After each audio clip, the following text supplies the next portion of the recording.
Good afternoon, everybody. Thank you for joining us today for the Digital Integration Teaching Initiative, also known as DITI Showcase. My name is Laura Green. I'm the Associate Dean for Teaching, Learning, and Experiential Education in the College of Social Sciences and Humanities. And I am just going to give you a few quick technical reminders to start us off. First of all, this is a reminder that today's event will be recorded by the College of Social Sciences and Humanities and may be used for external purposes. Also, at this time, I want to direct your attention to the directions that are in the chat box on your screen. If the chat box is not open on your screen, please select chat from the toolbar that's toward the bottom of your screen. You will see there, and I will emphasize here, that we ask that all audience members please keep their audio and camera muted throughout the presentations. We encourage audience participation during the moderated Q&A section, which will come at the end of the session. Guests can request to speak during the Q&A by writing RTS, that is, request to speak, into the chat, or you can participate throughout the presentations by submitting written questions directly into the chat, and they will be moderated at the end so that we will catch up with all questions. So you can input your questions at any time during or after. Now it is my great pleasure to introduce you, to give us a brief welcome, to the Dean of the College, Ute Poiger.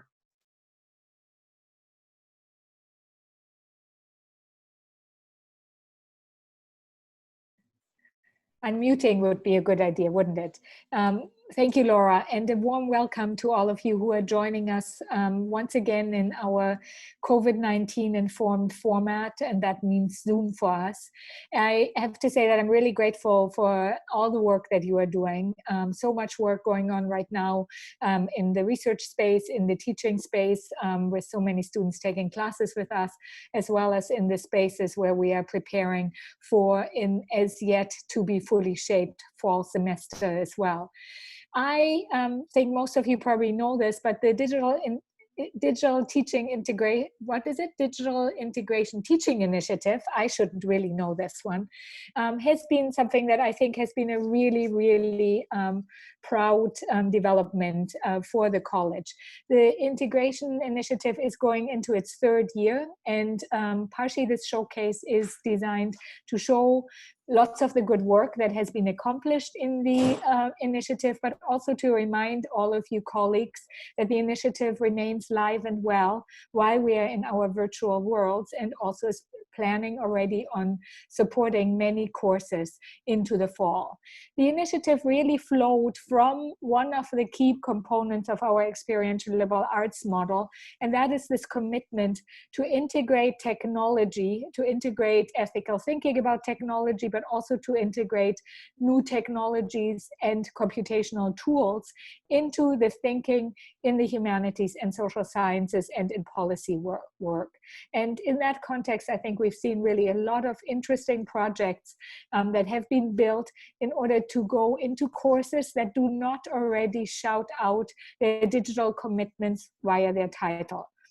So the second reason for the initiative was, beyond this broad college commitment, that we recognize that our students, when coming back from co-op, very much said that the digital world computation is part of what they are encountering as questions in almost every organizational context in which they find themselves in.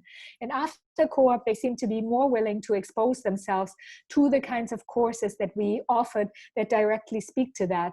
The digital integration teaching initiative is partially designed to catch students earlier, to get them interested in the kinds of expertise and tools that we have in the college, to have them start thinking about these possibilities creatively, constructively, and critically early on, and then hopefully find new ways of integrating all of this into their studies, be it through a minor, be it through a new combined major. Again, lots of possibilities can come from this. So again, many thanks to those of you who have led this initiative. Many thanks to those of you who have participated in it. And I'm very, very excited to hear first from major leaders such as Laura Nelson and Sarah Connell, and then to hear great examples from our colleagues today. And I will also mute my screen, so you can then deduce from that whatever you want, but I will just tell you I'm very excited about this and really look forward to listening. So even if you see only my name, I'm here. Okay, again, many thanks, and back to you, Laura. Thank you very much, Ute. So just so you know what to expect, I am about to introduce a brief introduction to the panels, and there will then be 4 separate panels, each showcasing a team that worked on a particular project. So it is now my great pleasure to introduce Sarah Connell, the Assistant Director of the Women Writers Project and of the New Lab for Texts, Maps, and Networks, and Sarah Nelson, who is an Assistant Professor of Sociology, and also the co-director of the Digital Integration Teaching Initiative. So Sarah and Laura, over to you. Thanks. I think we have some slides to put up. And there they are. Oh.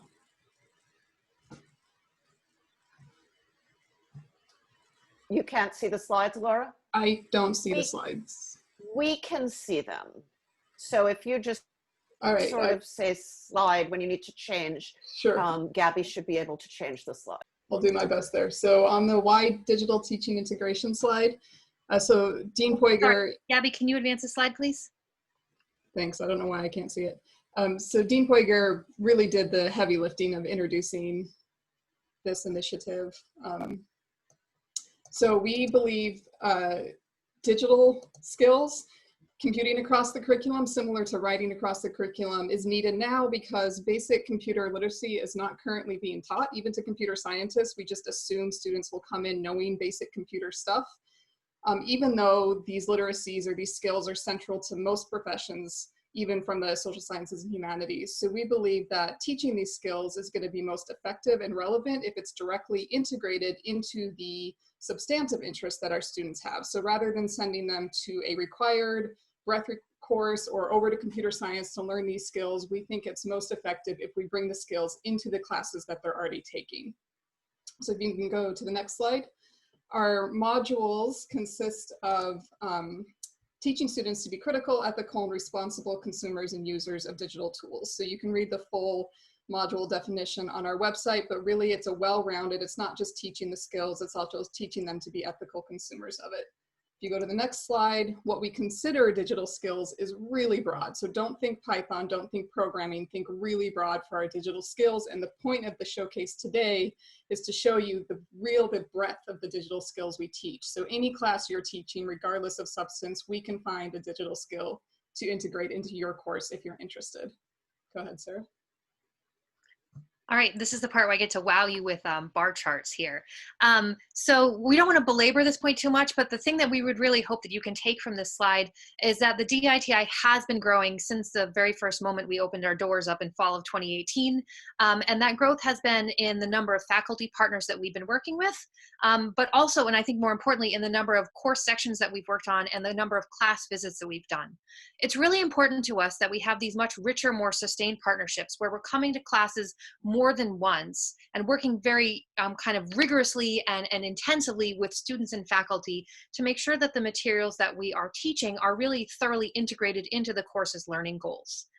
Next slide, please. And this is also sort of showing you another aspect of that growth. We have had, kind of growth pretty much across the board in all of the different kinds of partnerships that we've done, but we're particularly excited to see the number of those multi-class assignments really spike. So a number of faculty partners that we've worked with where we're coming to classes multiple times and we are doing some kind of sustained assignment where the students end up building something at the end of it. That's been really important to us, and it's been so delighting to see how that has kind of been coming together with a little bit more growth every semester. Next slide, please.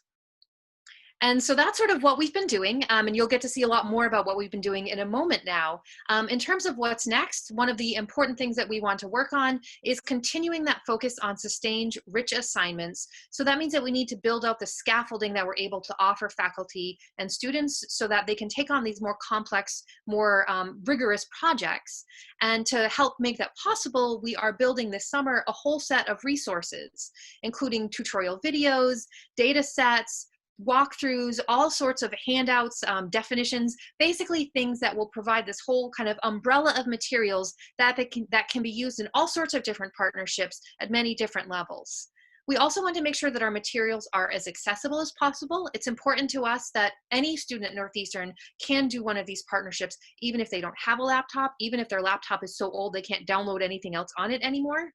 So we are doing things like adding more support for cloud computing, and we are also basically working hard to make sure that overall the DITI is visible to students as part of their Northeastern learning experience. So we are wanting students not to just think about a DITI partnership as that one thing I did in that one class and it was interesting and then I did it, but really part of their overall growing portfolio of digital skills that they're getting across their Northeastern experiences. So we've been partnering with the folks at SAIL a bit to make digital proficiencies much more visible as something the students are focusing on developing.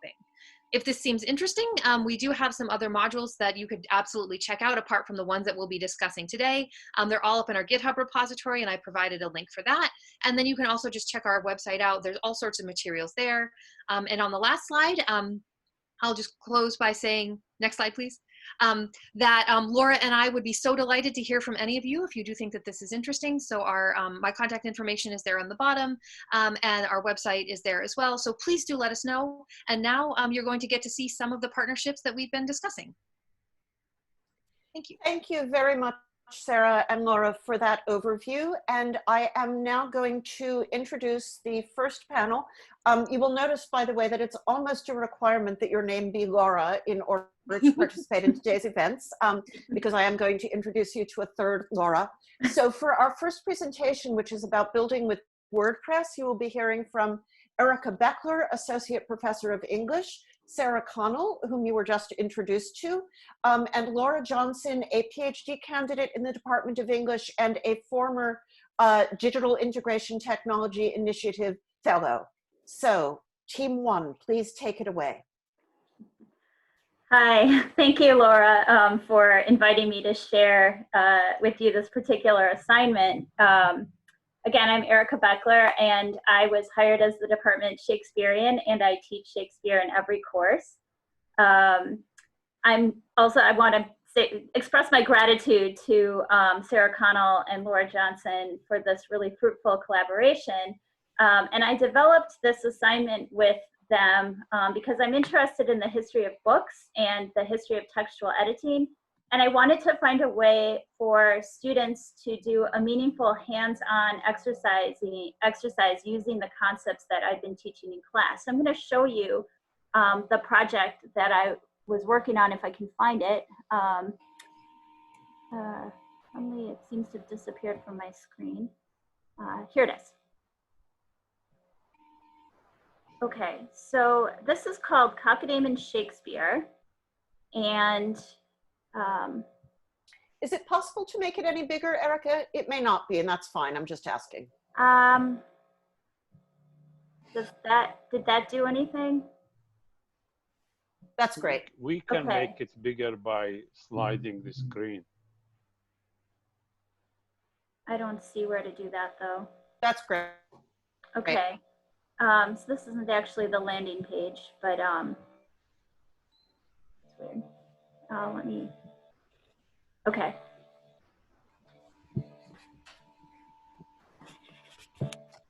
So it's called Cockadame and Shakespeare, and with this series of web pages, I had students working collaboratively as editors of Shakespeare's play, The Merchant of Venice, from the year 1600. It's the first edition ever printed. So it's over 400 centuries old. They transcribed the text.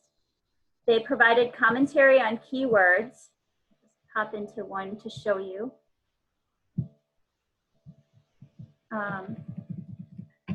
They developed an editorial theory to guide their interpretation. They made decisions on how graphic design could showcase what they wanted to highlight. They also provided commentary in a separate discussion activity on each other's decisions, and they learned basic website development skills. This project is public facing. You can go to it yourself. You can Google Cocodamon Shakespeare, or I think that the link should appear in the chat. And it will repeat annually with every Shakespeare course that I teach. It fit really well into my overall course design and learning goals. It came at the end of a series of scaffolded assignments that started out with a sort of one-word mini paper where they were asked to think about the importance of a single word in the play. And then there was also a printed Ghosts of Shakespeare assignment that asked students to locate a single passage across 4 different versions of Shakespeare's printed plays from the 17th through the 19th centuries. So this was the last one, and unfortunately it kind of hit right when we went into quarantine, which means it was the workshop was developed entirely online by Sarah Connell and Laura Johnson. It really hit every learning goal that I had for the class. And I think Sarah and Laura are going to talk to you a little bit about the particular digital skills that they taught the students and their design and our sort of working relationship as we develop the project. I'll turn that over to you two. All right, so now I'm going to talk a little bit about the design of the assignment. We set up a class workshop that was split between principles of digital scholarly editing and the fundamentals of using WordPress. And this really reflects a key tactic for the DITI. We don't just want to show people raw technical aspects of using a tool. We want to situate it within some kind of research community or theory or application. And so there were a few principles that we applied in setting everything up. The first was that we used plenty of examples, which is always essential in introducing new skills. We also wanted to give the students a chance to share their work so that they could get and give feedback to each other. And we ended up deciding to use Blackboard for this, which let us have plenty of engagement, but didn't actually take up a lot of class time the way presentations would have. And then we also found that having this written record of feedback was very helpful for evaluating their projects. And then finally, we emphasized critical applications of digital tools. The important thing here was not showing them how to use WordPress, but asking them to use WordPress to apply their own clearly articulated and thoughtful editorial stances. So the workshop that we designed started with principles of digital scholarly editing, asking students to discuss how they would make choices about working with early documents. So for a very basic example, how would you handle irregular early modern spellings if your audience was high school students versus scholars of book history? We also walked them through a few examples. One of those was a feminist deformation of another Shakespeare play, which was co-created by Laura, actually, in an earlier DITI partnership. And the other, which is what you're looking at now, is one that we created for this project, which showed a reading very focused on preserving original document features. We then walked the students through the basics of editing with WordPress, and we were able to show them examples and screenshots based on the site that they themselves would be working on for things like formatting text, adding annotations, and so on. As Erica mentioned, we had planned this as an in-person workshop, but we were able to manage the transition to remote teaching relatively smoothly for a few reasons. One of those is that we had made this a very carefully scaffolded project with plenty of support for the students, including office hours. And the other is that we had already built this whole large set of digital resources, including the class site itself, which is what Laura is going to discuss now. I'll hand things over to you, Laura. All right, thank you, Sarah. So to kind of go over our process, in creating this class website for this project, is centered on 3 important considerations: the project platform, sustainability, and replication. So in creating the WordPress site, we worked collaboratively with Professor Beckler to address both her pedagogical needs for the semester, then also creating infrastructure for future use and iterations. We chose WordPress because it is easy to use. It's user-friendly, and it's also easy to maintain and teach. We centered sustainability and templates clusters.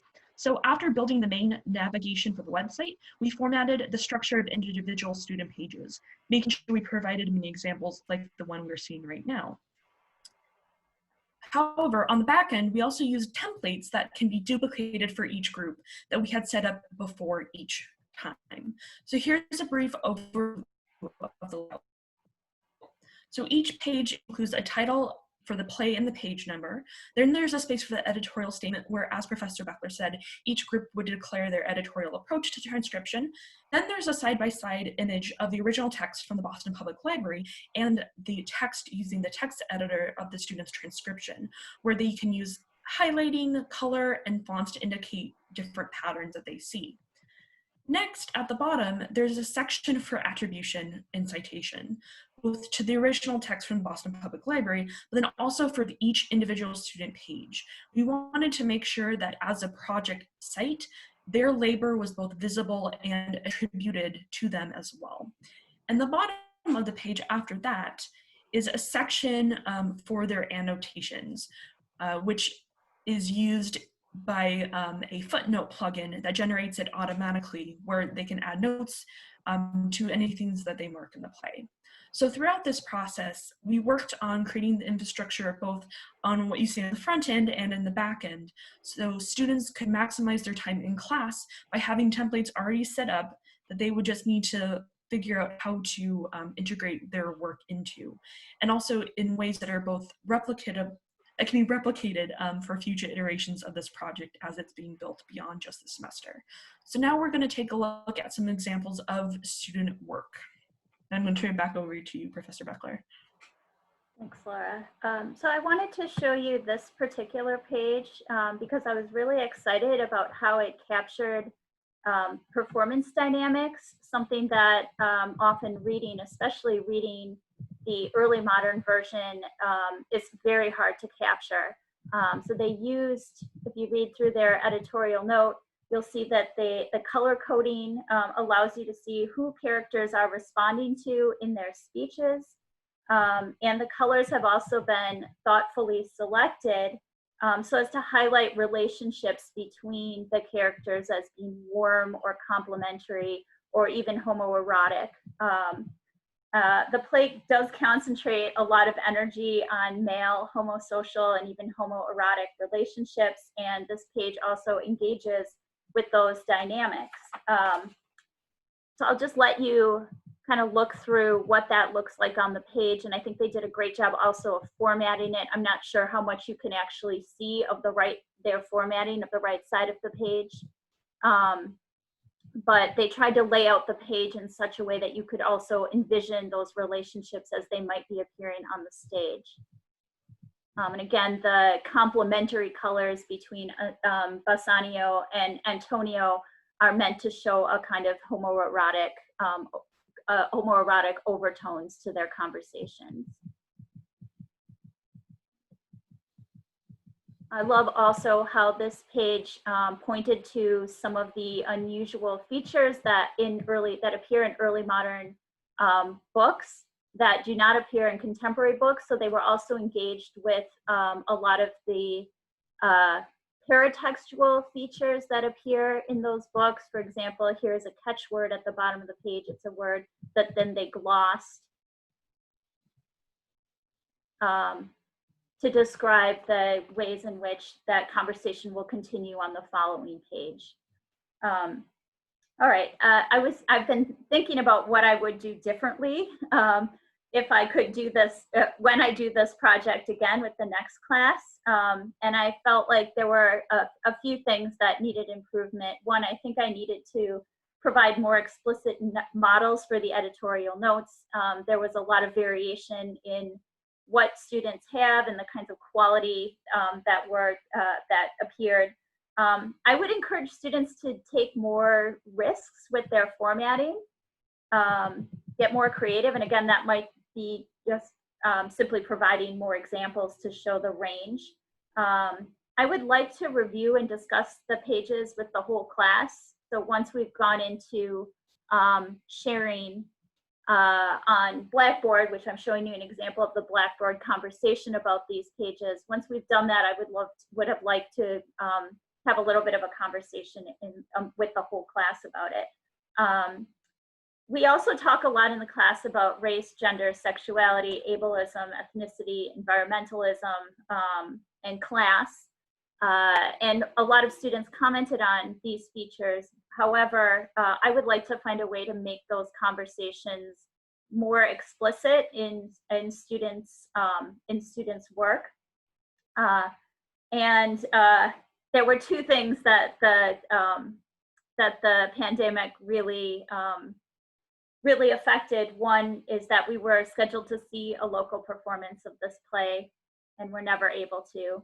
And two, the Boston Public Library, which owns this particular text the students were editing, is closed. It was closed before the pandemic, actually, but in an ideal world, we would have actually gone to see it, and they could have held that text in their hands, which I think is so meaningful. And I think I'll wrap up there by closing and saying I thought this was an incredibly productive collaboration, and produced really wonderful results that the students were enthusiastic about. Thank you so much, Erica, Sarah, and Laura. We are going to turn now to quite a different, I think, kind of technology with presentation number 2.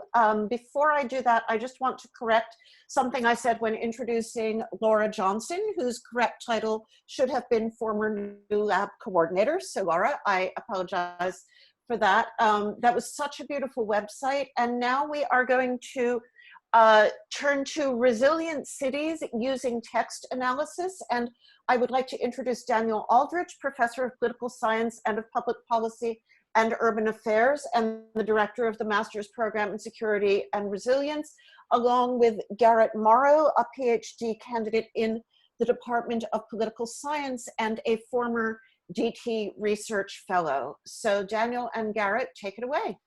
Thank you so much. And it's a fantastic way to think through the kind of resources we have available to us here at Northeastern. So on the next slide, I've tried to summarize why and what I do in the class called Resilient Cities, which, as you can imagine, is an investigation of cities around the world, in Europe, Asia, North and South America, to understand what factors help them get through disasters, whether COVID-19, a hurricane, past pandemics, heat waves, those kind of events. And students really are tasked early on in the semester with a lot of work. I began the class every year by explaining that this will perhaps be the most work they have to do in a 4-month period, and that I expect them to work both in qualitative and quantitative methods, at which point every student kind of holds their breath, usually for the first 5 minutes in class. And then I say, don't worry though, we're gonna bring in the experts to help you through this. And really, DT's work, and I'm gonna mention some other colleagues as mine in a second, they have been instrumental in making this happen. So especially from the library, I've been very fortunate to work with people like Roxanne. I think she's on the call right now, Kate Kreider, Bahare. These, as you probably know already, are our librarians whose full-time job is to help people like me, my students, our colleagues, find really important ways of working with what we do, whether it's data acquisition, visualization, or mapping. And I've been incredibly lucky as well.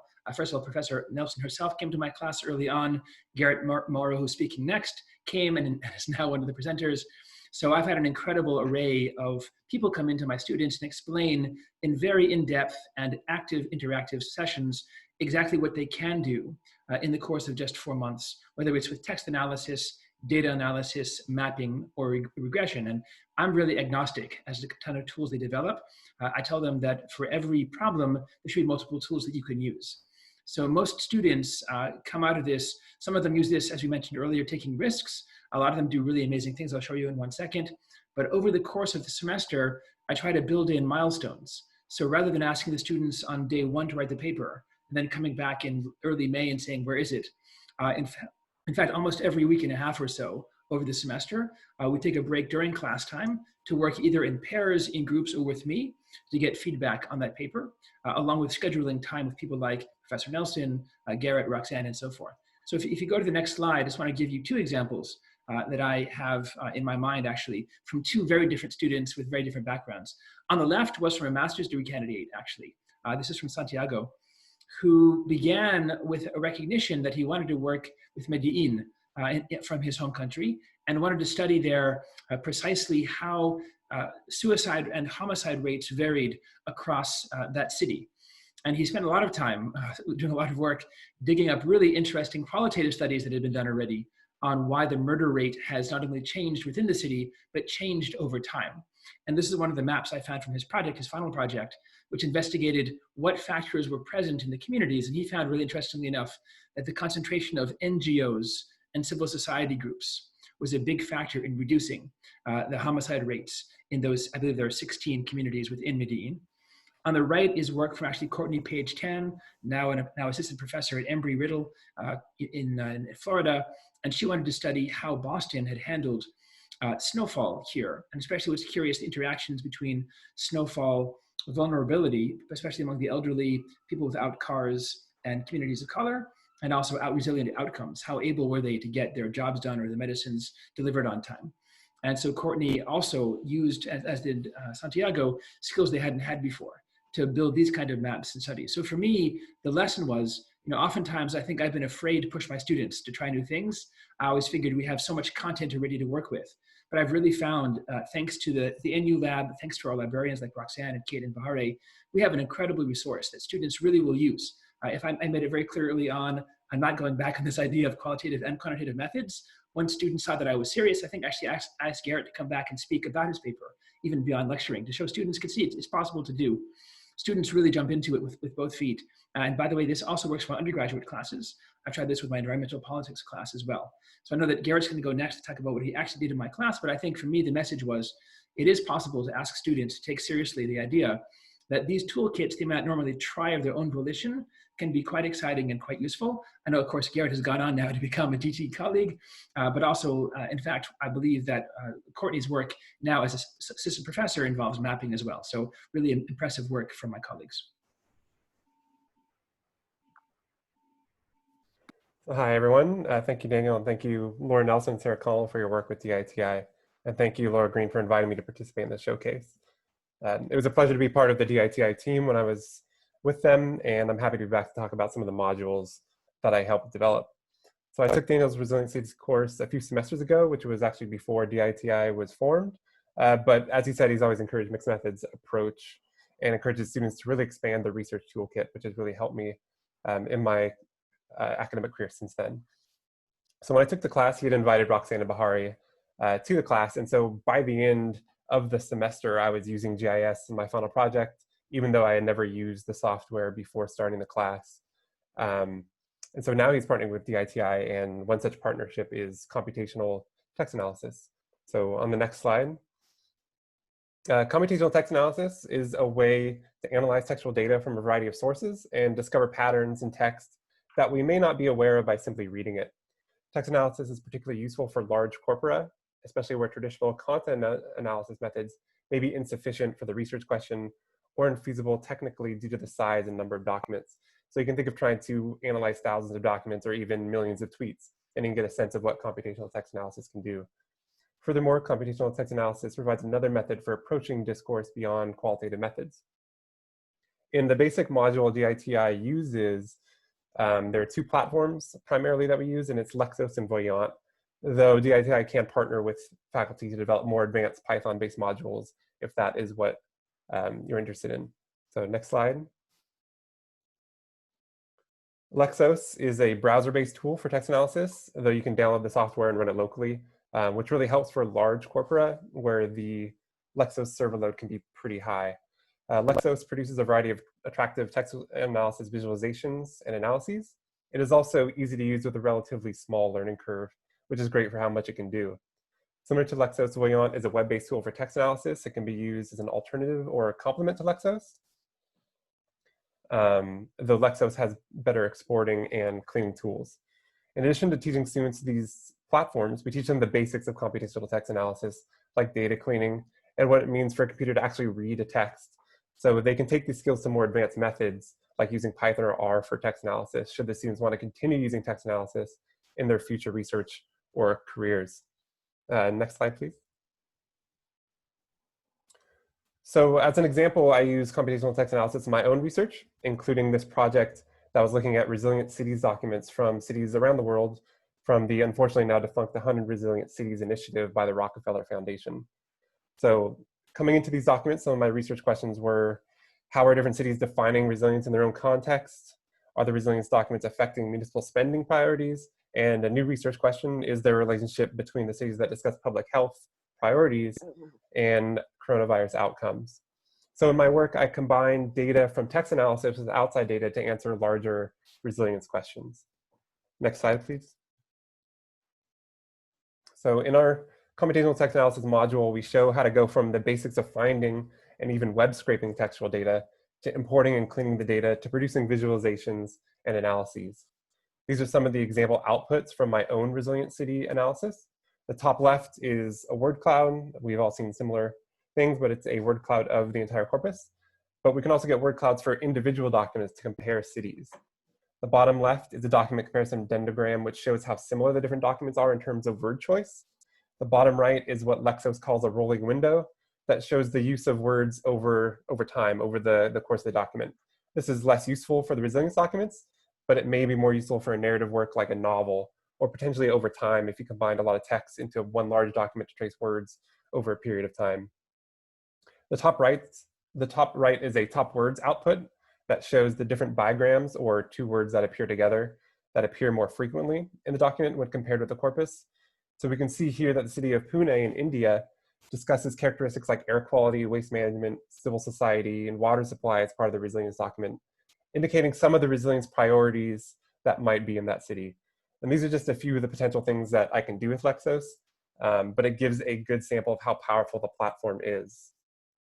Next slide, please. So thank you for your time. Happy to answer any questions about text analysis and the module. You can also reach me and Sarah if you have further questions. And if you're interested in checking out our text analysis module, you can go to the link bit.ly/DITI-showcase-text analysis, and it'll take you to the specific GitHub page with the text analysis module. So thank you again. Thank you very much, Garrett, and thank you, Daniel.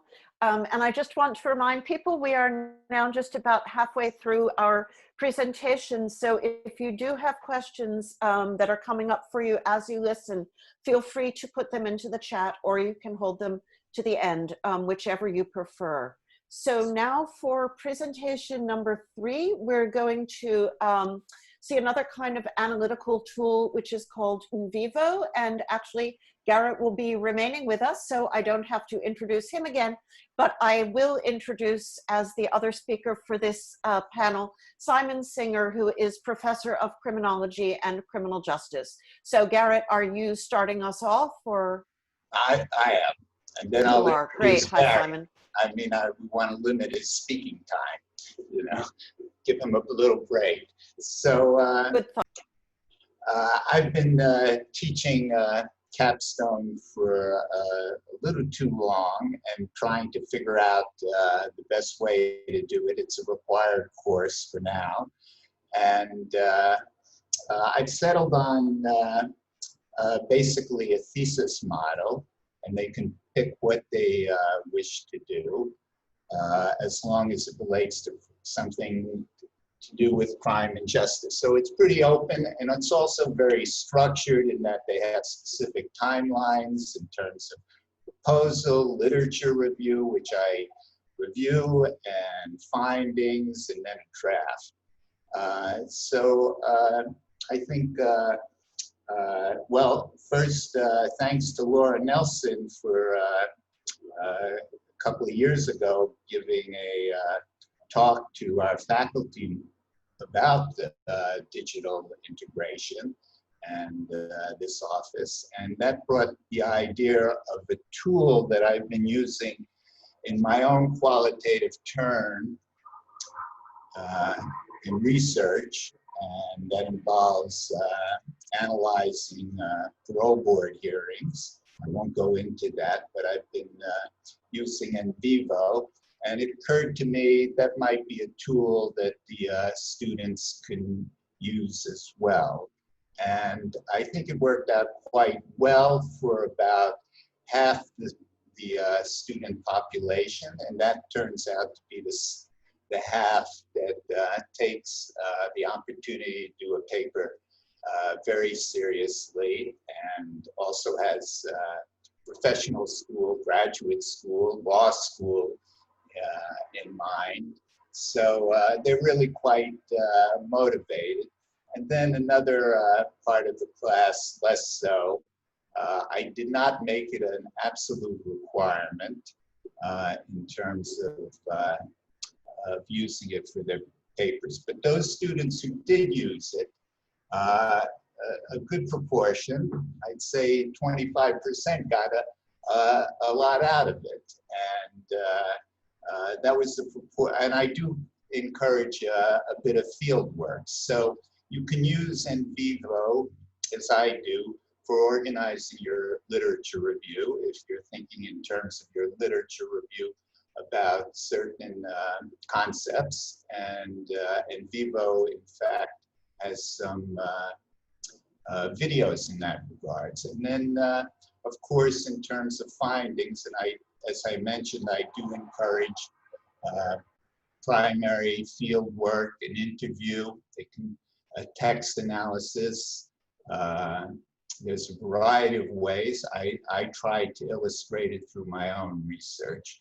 And then what really made it possible is Garrett and Cara coming in and illustrating NVivo and teaching some of its dynamics, and also being a resource for the students. So that was that considerably lightened the load. So I'm pleased. I intend to use it again this year, and again making it.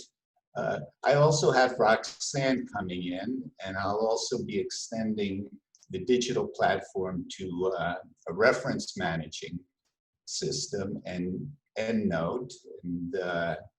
And so it's not exactly a requirement, but I want to expose them to these tools that I use for my own research and that I find helpful. And I think that's what we do when we teach, right? We teach, that's what they're paying for at a research university. We do the research and we want to imply, we want to be able to translate that to our students. So, okay, and now I turn it over to Garrett. Well, hi again, everyone. Thank you, Simon. One of the modules that DITI has really worked on a lot and iterated on over the past few semesters and really continue to improve upon is our module in partnership with Simon to teach his senior capstone students the qualitative coding software NVivo. Next slide, please. If you are not familiar with NVivo, it is a powerful qualitative coding software created by QSR International for interviews, literature reviews, surveys, and other research applications. It does have a high learning curve, but it is flexible to many different research projects and applicable to projects across disciplines. It is also freely available for students and instructors through Northeastern's Information Technology Services. One of the things DITI tries to do is teach students the digital tools, but contextualize in the broader research environment. So for example, when teaching about digital data ethics, we do an algorithmic exercise that does not use computers at all. In the case of NVivo, we try to connect what they would be doing in a software to non-digital methods of coding interviews, documents, transcripts, or some other form of data. This allows us to show how NVivo fits into the research design and make the research process easier. Next slide, please. In the case of Simon's module, we partnered with him and his criminal justice senior capstone to teach them how to use NVivo for their literature review and for coding interviews and/or surveys. Over the course of the fall 2019, spring 2020, and fall 2021 semester, we have refined the NVivo module based on feedback from Simon and students to make the module more useful and explanations of its functions more intuitive. Because of NVivo's learning curve, DITI walks students through all the steps from importing data and basic coding to producing visualizations and analyses. During the process, we explain how to integrate the software into their capstone workflow and facilitate their final paper writing process. Next slide. To demonstrate NVivo, I used the software and some of the sources from my dissertation proposal literature review. To make things more visual for the students, we show how to build things like word clouds in the top left, document comparison dendrograms in the bottom left, cluster diagrams in the middle, or word tree dendrograms on the right. We found that visualizing the coding we were doing in the middle of the module helped students understand how we might use them in writing the capstone paper. So for example, the cluster diagram in the middle connects documents to nodes. So when writing a literature review, students can see how they might structure the review. These documents connect to this node, and this node connects to these other documents. Similarly, the document comparison dendrogram shows how students can maybe start with a rough outline for the review. They can see how different documents compare to each other based on how they have coded them. Next slide. So for the NVivo module and for many other modules that we make, we also provide useful sources that can help you build your syllabus. So here are some of the resources that we use for NVivo. And resources also help students if they want to pursue deeper software features that we do not have time to cover in our module. And then we also have office hours in order to facilitate helping the students. Next slide. So thank you for your time. Again, happy to answer any questions about the NVivo module, the text analysis module. And for this particular module, you can go to bit.ly/DITI-showcase-singer, and it'll take you right to the NVivo module where you can see the slides and handout and other material that we have there. So thank you. Oops. Thank you again, Garrett. And I just want to underline, and thank you, Simon, something, Garrett, that I think you said, which suggests that the NVivo module is now something that you have highly developed and that, that you could share in other classes, right? So there are sort of almost off-the-rack kinds of things that could be adapted to different classes. Is that accurate? That is accurate, and that applies not just to NVivo, that also applies to like the text analysis module that we do, as well as some of the other ones. So it's, although some of the material might be tailored to what Simon's class is about, we can also modify some things based on the framework that we have already built that can go forward. That's really wonderful. I love how iterative it's clear that this process is. And so now I would like to introduce our fourth and final presentation group. And I think it's nice to end with something called the science of play, which is taught by Emily Mann, a teaching professor of human services. And she will be presenting with Cara Marta Messina, a PhD candidate in the Department of English, and also a former, I believe, assistant director of DITI. Cara, you may correct me if I got that detail wrong. And also Elena Petillo, who is an undergraduate student in the Human Services program, and you will be learning from them about spatial mapping with story maps. Yeah, thank you, Laura. Thanks for having me. I've had a really wonderful experience in working with DITI and Cara and the team there. So I just want to start by saying, thank you to them for the opportunity, and to you, Laura, for allowing me to present on it. I want to talk a little bit about the story maps that we've used. So just to go on to the next slide, just shows you which classes I've used it in. I've been teaching this class called The Science of Play for a few years in the Honors College, and just recently moved it into the Human Services program here in CSSH. And I want to tell you a little bit about the class and the assignment on the next slide. So the class is really a class in child development. And we look at one aspect of child development, which is children's play. And we look at the role of children's play on cognitive, but also social, emotional, as well as physical health outcomes. And we also look at barriers and access to play based on ability, disability status, race, ethnicity, geography, location.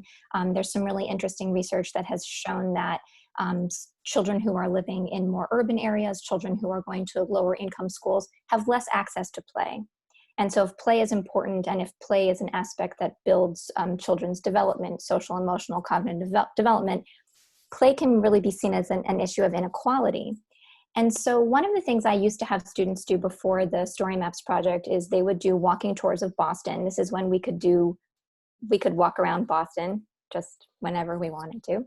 They would look at different locations around Boston and map their the playgrounds. And not just playgrounds, but play spaces, places where children play. And Elena will tell you a little bit maybe more about some of the work that she did to create and showcase students different spaces around Boston.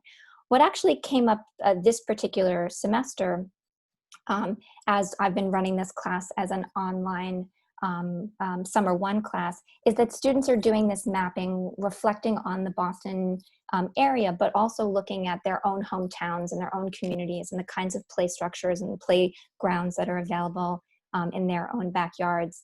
And I'll show you a couple of examples in a second.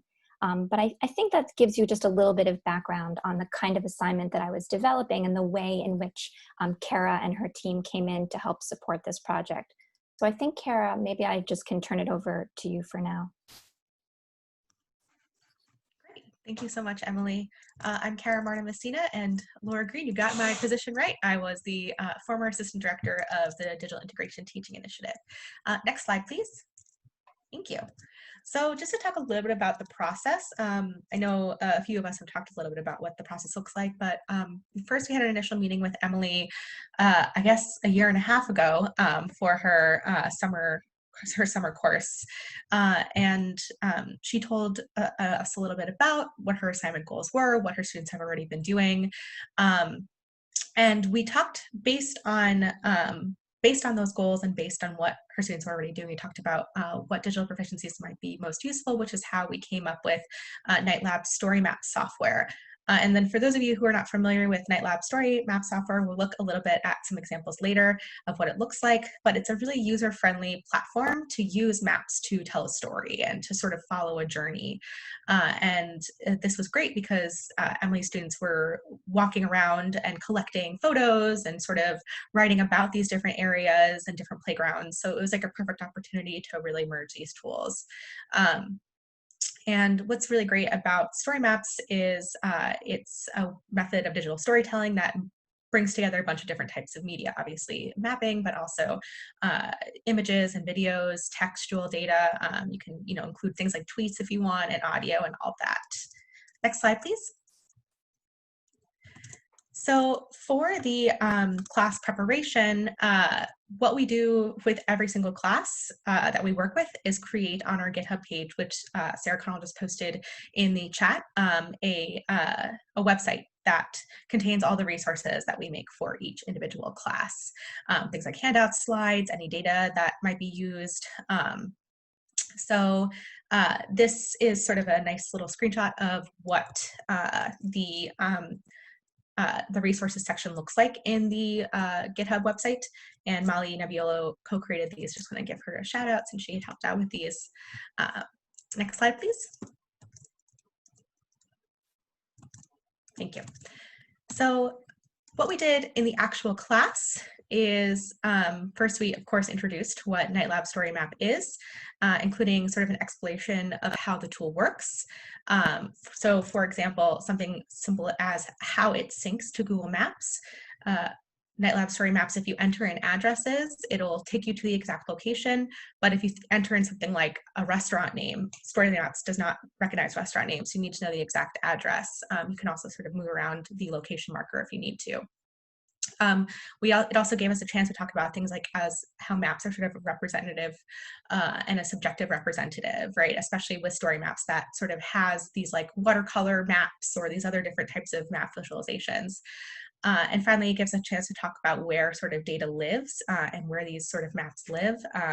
So while her students were taking photos and videos of these different places that they were going, we had conversations about like, okay, you can't just store this in NightLab Story Maps. How it works is you need to put it in like a Flickr folder or make it on Imgur or something that stores images and image-like files, and then use that in order to actually show them on your maps.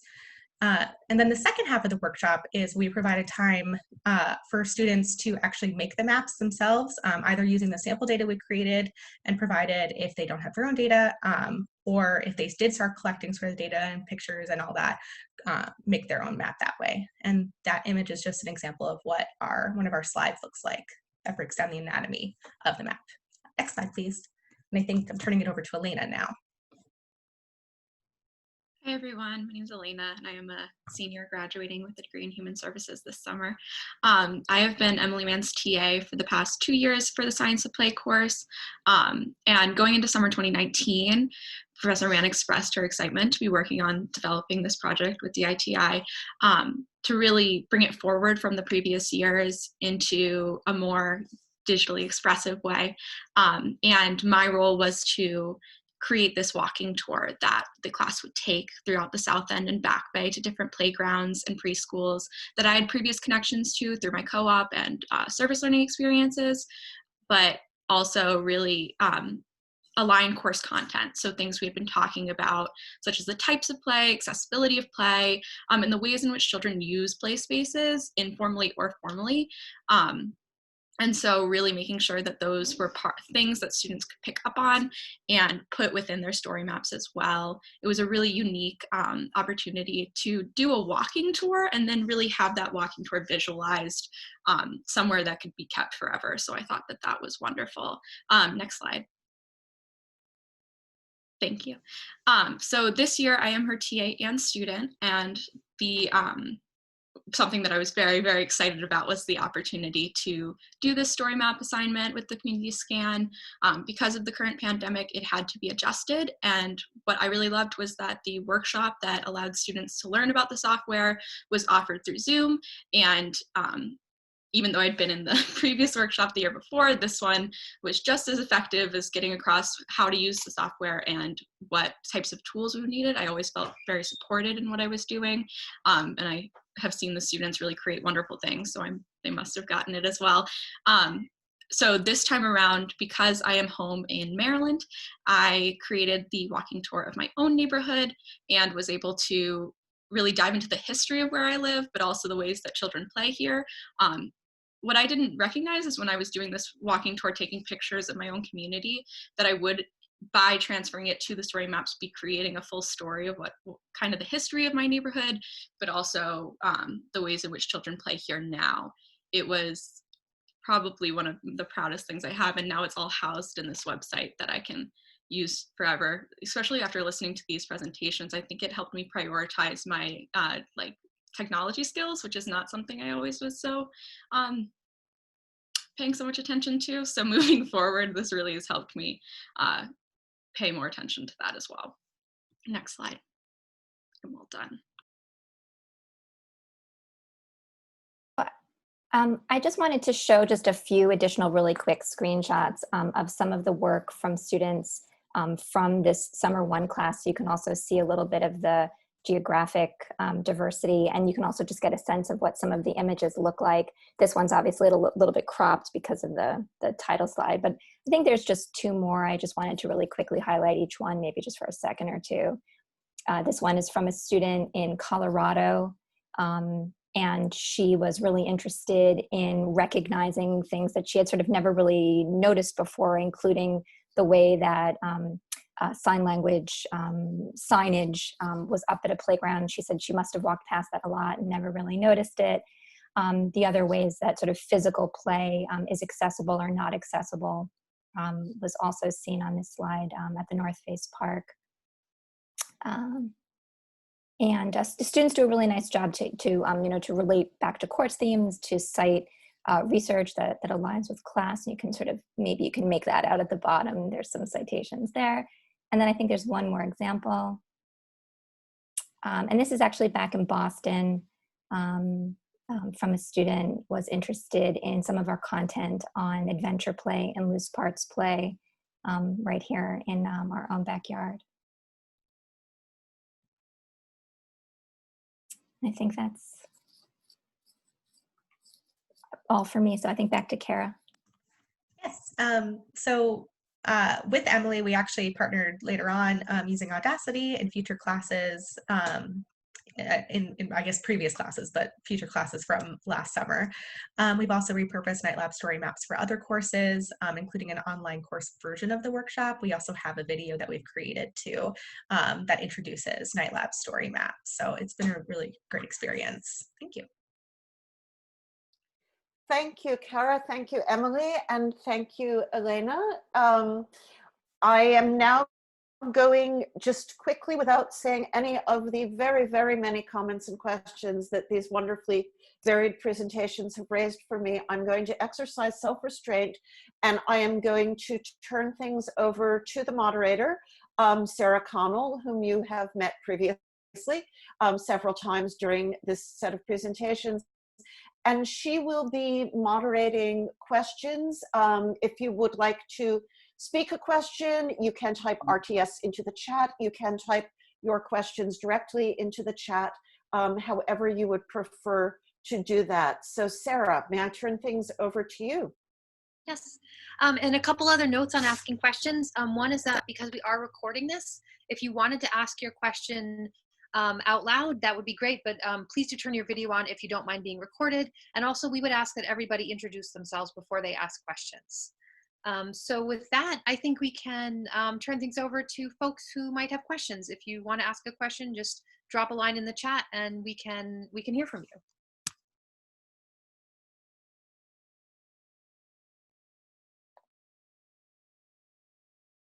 And I suppose to give folks a second or so to gather their thoughts, I have a question that kind of came to me while I was hearing people speak. One of the things that sort of became really clear in this presentation was how many different roles everybody has ended up playing over the course of their digital experiences at Northeastern. And so I guess this question is directed particularly at the students. If anyone could talk a little bit about sort of whether you see that as kind of like a continuity of experience. And Garrett, I know that you were working on your dissertation and then using it in the DITI. Some folks have had the role of being both students and teachers. If any of you who have sort of slipped into multiple roles, I would love to hear more about sort of how you perceive that as kind of a continuum, or are there ways in which you really have been looking at things from different angles and kind of putting things together? So that's a very open-ended question. But I'm hoping, I know you're brilliant, so I know that you might have some brilliant things to say about this. I'm happy to talk a little bit about this.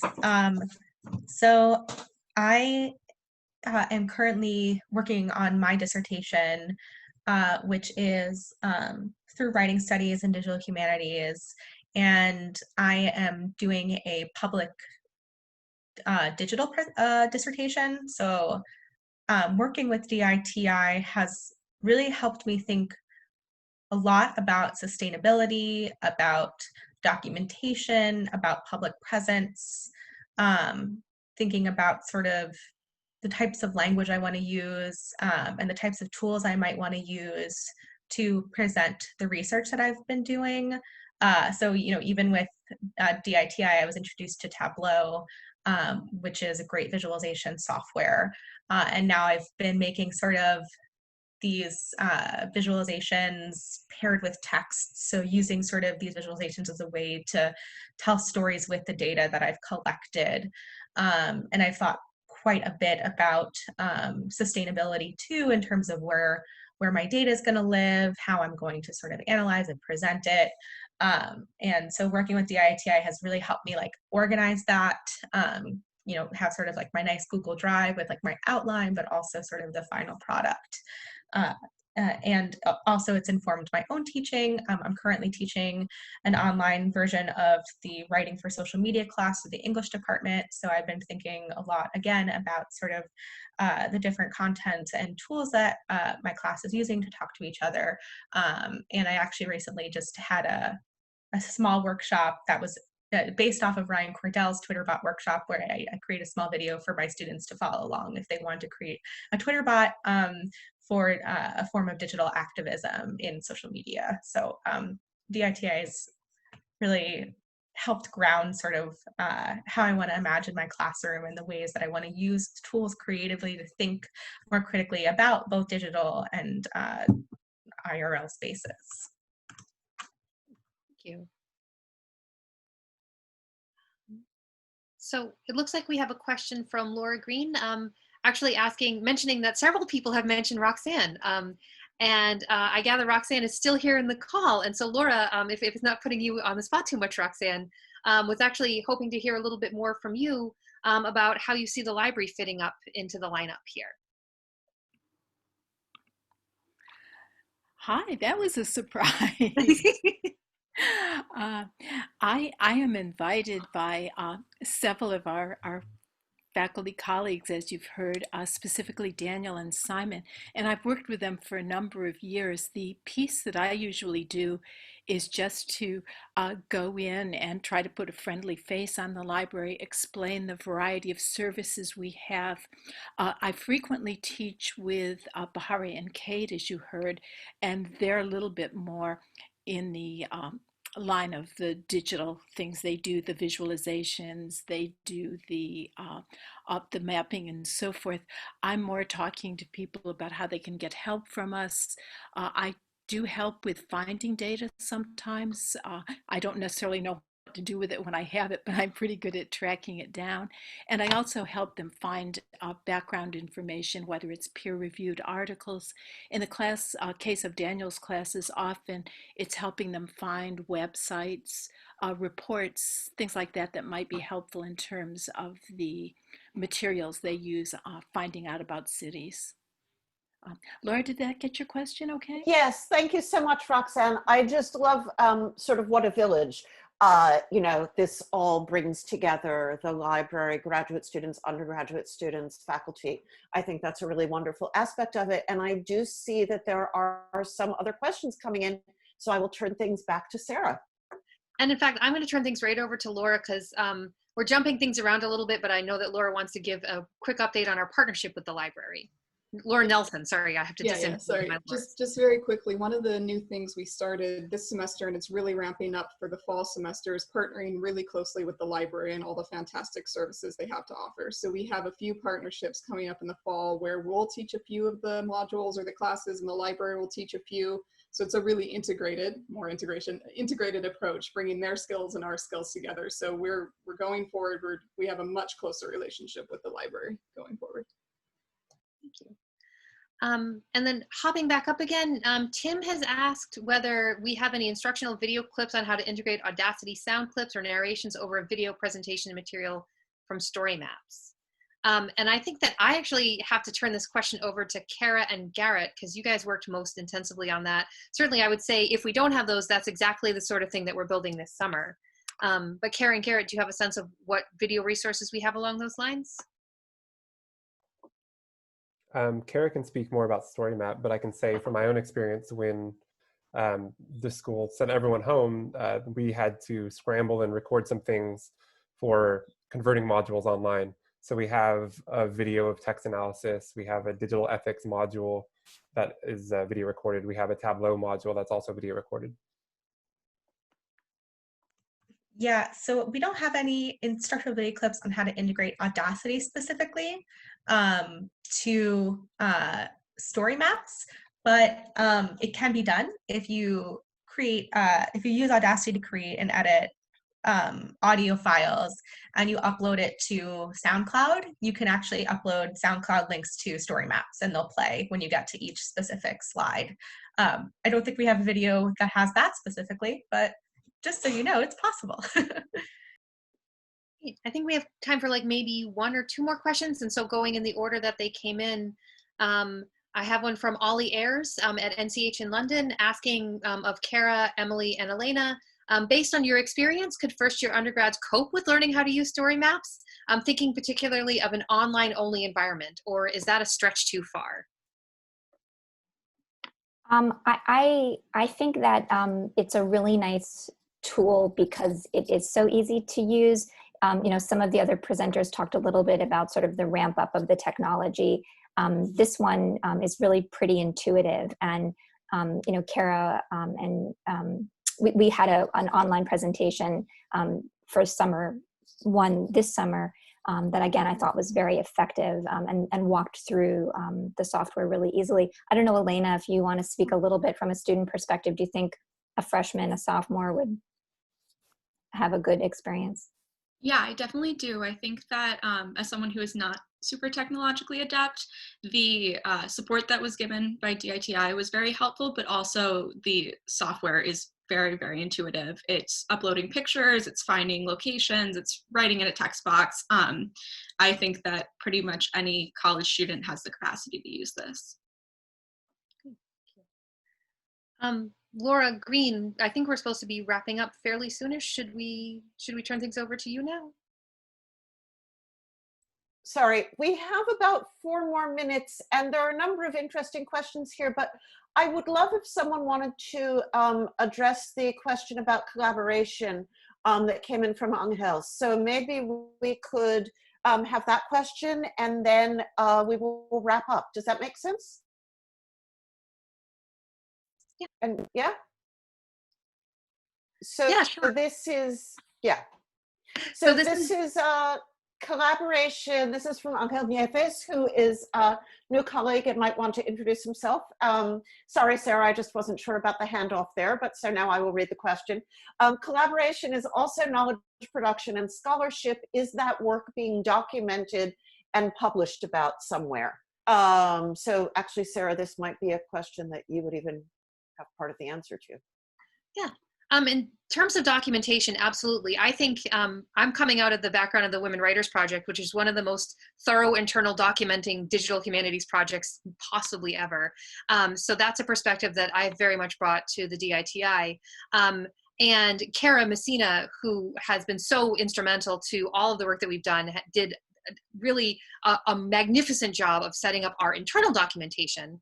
And then Cara and Laura are also working on publishing about the work that we're doing. So I think I will actually turn it over to the two of you because I know that you guys have a research piece in progress sharing the work and the labor of the DITI. Yeah, just briefly, I'll jump in. So yeah, Cara and I are working on both a journal-length manuscript and maybe some blog posts documenting not just what we do, but why we do what we do and how we think it can help social science and humanities disciplines in general, internal documentation. But the reason why our websites are so large and in some places very clunky is to very much document this in a public way. So we put every single module, we believe in accessibility and openness, we put every single module on GitHub. And we try to heap all of the student examples, all of the outcomes, all of that stuff onto the public facing website. We also have annual reports that we publish that contain some of the lessons learned from these collaborations. So we're into open science, open source, non-proprietary stuff. We publish anything and everything that we possibly can within the bounds of ethics and the law. All right, and I see we still have 2 minutes, so I would like to call on Tim Weiskuhl. And Tim, if you could perhaps just say your question yourself, because it occupies 2 separate spaces here, and I'm not sure I can do it justice. So we will close with Tim's question, and then I will wrap us up. But for a moment, over to Tim. Okay, I don't know if I'm audible or visible. You are. Okay.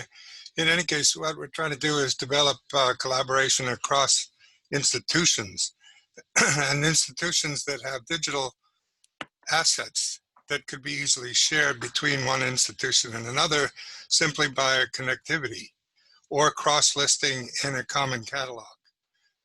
Boston has an extraordinary array of rare book libraries, and we're in the process of digitizing some of the key materials there, and would like to share them with wider and wider groups of scholars and students who want to explore them themselves.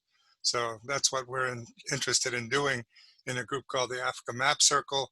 We're trying to digitize a significant number of maps of the slave trade and make them available to all of the universities in Greater Boston and beyond to be able to integrate into their historical teaching of African history.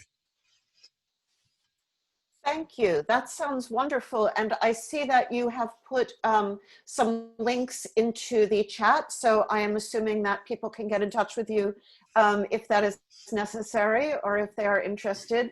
So thank you very much. And also please feel free to get in touch with anyone whom you heard from today. I am so excited by the different kinds of collaborations and projects that we've heard about. I do want to remind everyone that this has been recorded and the website will be made, the recording will be made available. I'm always a little unclear actually on where these recordings become available. So Gabby or Jen, may I ask you if you know where people will be able to find the recording? Yes, we upload them to the CSSH YouTube channel, so you'll be able to see them there. Awesome. And we will share that information. It does sometimes take them a little bit of time to be processed. So in closing, I just also want to thank everybody. I want to thank all the members of New Lab and the DITI project for their work, all of the students and faculty who shared their projects.